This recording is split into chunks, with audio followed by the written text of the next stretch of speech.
রাজার ছেলে রাজা হবে তা হতে দিতে পারি না প্রসঙ্গে বলা হচ্ছে, যোগ্যতা থাকলে প্রজার ছেলে রাজা হবে, আবার যোগ্য ব্যক্তি হলে রাজার ছেলেও রাজা হবে। তো এখানে একটা কথা, এমন সমাজ কি আমরা চাই যেখানে প্রজা থাকবে? আমরা এমন সমাজ চাই না। আমরা চাই it will B a society of citizens. তারা এই প্রজার সমাজ হবে না। আজ এই রাজা প্রজার কথা আলোচনা বাদ দিতে হবে এবং ডেমোক্রেসি করতে হলে এই রাজা এবং প্রজার ব্যবধান ঘুচিয়ে দিতে হবে। এটাই আমার কথা। এবং সমাজে সর্বস্তরের মানুষের যে অভিগম্যতা, যেটাকে বলা হয় অ্যাক্সেস, এবং আরেকটা জিনিস আছে, সেটা হচ্ছে যে সোশ্যাল মোবিলিটি, সেটা নিশ্চিত করতে হবে। যেমন সমাজটা এরকম হবে যে মানুষ তার অধ্যবসায় এবং চেষ্টার দ্বারা, প্রতিভার দ্বারা গরিব মানুষও ধনাঢ্য মানুষ হতে পারে, এবং শিক্ষাহীন মানুষও শিক্ষা অর্জন করতে পারে, চাকরিহীন মানুষও চাকরি পেতে পারে। এই ধরনের একটা সমাজ ব্যবস্থা আমাদের দরকার। 12 ফেব্রুয়ারি একই দিনে জাতীয় সংসদ নির্বাচন ও গণভোট অনুষ্ঠিত হচ্ছে। সরকারের পক্ষ থেকে ফলাফল বিলম্ব হওয়ার কথা বলা হচ্ছে। সংসদ নির্বাচন ও গণভোট কোনটির ফলাফল আগে ঘোষণা করা উচিত? আমি ব্যক্তিগতভাবে সংসদ নির্বাচনের ফলাফল আগে ঘোষণা করার পক্ষে, এবং সেটা একই দিন বা একই রাতের মধ্যে করা সম্ভব। গণভোটের ফলাফলটা একটু সময় সাপেক্ষ ব্যাপার, সেটা হয়তো একটু সময় লাগবে। নির্বাচন পরবর্তী সময়ে প্রতিহিংসাজনিত সহিংসতার আশঙ্কা দেখছেন কি? আমরা তো 5 আগস্টের পরেই কোনো সহিংসতা করিনি। ওবায়দুল কাদের বলেছিল যদি আওয়ামী লীগ ক্ষমতা থেকে বিতাড়িত হয় তাহলে এক রাতে 5 লক্ষ লোক নিহত হবে। তো 5 লক্ষ কেন, 5 জনও নিহত হয়েছে কিনা এমন খবর আমাদের জানা নাই।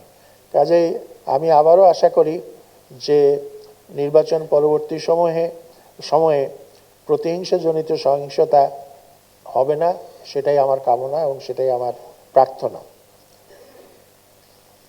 এখন পর্যন্ত নির্বাচনের যে পরিবেশ, তাকে সন্তোষজনক বলা যায় কিনা? সম্পূর্ণ সন্তোষজনক এটা তো নিঃসন্দেহে বলা যাবে না। এখানে নিহতের ঘটনা ঘটেছে, আহত হওয়ার ঘটনা ঘটেছে। তবে আগামী যে কটা দিন বাকি আছে, সেই কটা দিনে যেন এই ধরনের কোনো ঘটনার পুনরাবৃত্তি না হয়, সেইটাই নিশ্চিত করতে হবে। হ্যাঁ ভোটের পক্ষে প্রচারণা নিয়ে সরকার ও নির্বাচন কমিশনের অবস্থান মুখোমুখি। নির্বাচন কমিশন বলছে প্রজাতন্ত্রের কর্মে নিয়োজিত ব্যক্তিরা গণভোটে হ্যাঁ বা অথবা না এর পক্ষে প্রচারণা চালায়, তা হবে দণ্ডনীয় অপরাধ।